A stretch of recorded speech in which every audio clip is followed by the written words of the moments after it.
পুরীতে এসে শাড়ি পরে কোথায় যাচ্ছি বলো তো? যাচ্ছি হচ্ছে আজকে মন্দিরে জগন্নাথ দেবকে দর্শন করতে। এখানে এসে তো অবাক হয়ে গেলাম। একটা বিশেষ কথা তোমাদের সাথে শেয়ার করছি। পুরীর মন্দিরে কিন্তু আজকে থেকে 4টে গেট মানে 4টে দুয়ার ওপেন হয়ে গেছে আজকে থেকে।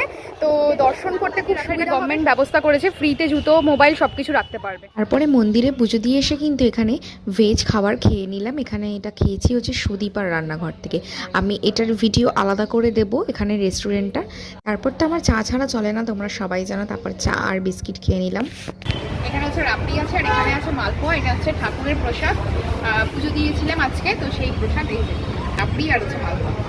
এখানে দেখো রাবড়িটা রয়েছে একদম গরম, মানে এখন আমি হাত দিয়ে তুলছি, প্লিজ ডোন্ট মাইন্ড।